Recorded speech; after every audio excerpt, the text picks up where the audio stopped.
Bob Munson, Grundy Center, Iowa. This is Grundy Center High School. I teach physics and one period a day, and the rest of the day I'm a tech coordinator. And I have in the past taught physical science, chemistry, and physics.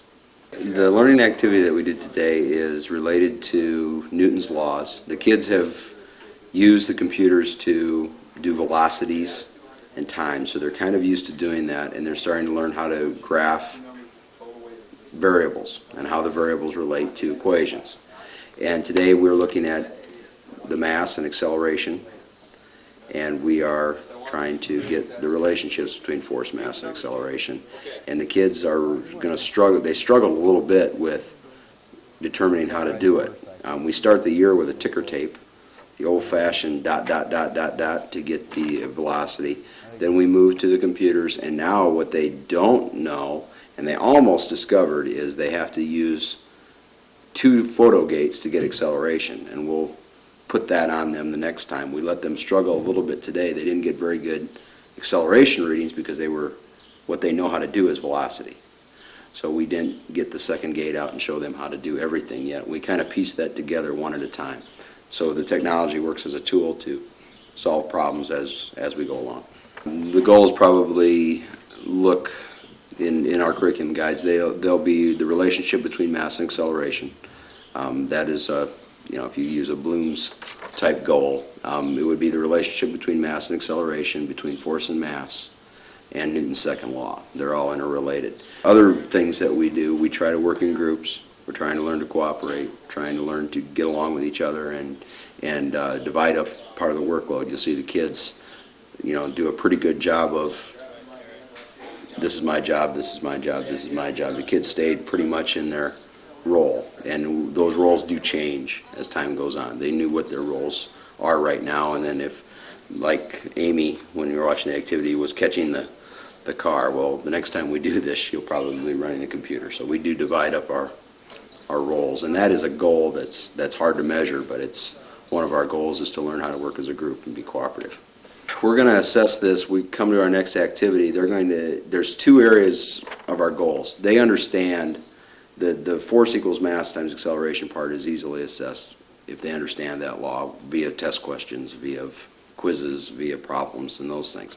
The other things, the getting along and being cooperative, is kind of a growing process, and I informally assess it, just kind of watch, and I look for kids that are struggling working with each other, and we try to help them out. And there's no real formal assessment of how they work together, except for what I informally see, and then we try to form groups that get along and that work well together. We do this actually in November. This is May. We are reenacting this lab activity, and we usually run this in November. The ahas or experiences with all of these activities related in physics, the big thing that we're early in the year here we're trying to get accomplished is graphing. Kids always understand how to graph. They know how to put X and Y together and give me a line. They may usually know how to do slope. They usually understand, this stuff, but they don't understand the real meaning of graphing and that variables mean things. They just think that they're some arbitrary numbers out there. So when they have force on one axis and they see the mass on the other axis and they see the changes, they can make some meaning out of those graphs. The activity has changed over time because we have had different equipment. We started early on, 10 years ago. We didn't have as nice equipment as we do now. The speed that the activities are taking place has improved the better our equipment gets.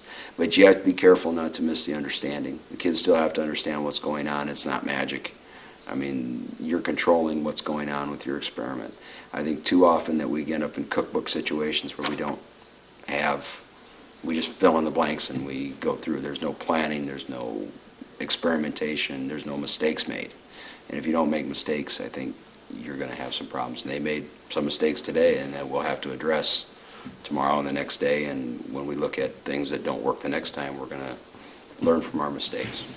Of the model, I think one of the things is the ability to work together in a group, to have individual responsibility later on, but to initially have the group experience and agree on what's going on. So working in a group. The other thing is a direct experience. I mean, we're manipulating things all the time in here, and that is a good principle. It's something that has to be done so that kids truly understand it. If they don't do it, they're not going to understand it. You can talk all day long and it may not come to them. And another thing that we need to worry about is tolerance of each other. I mean, we have different kids with different backgrounds in there.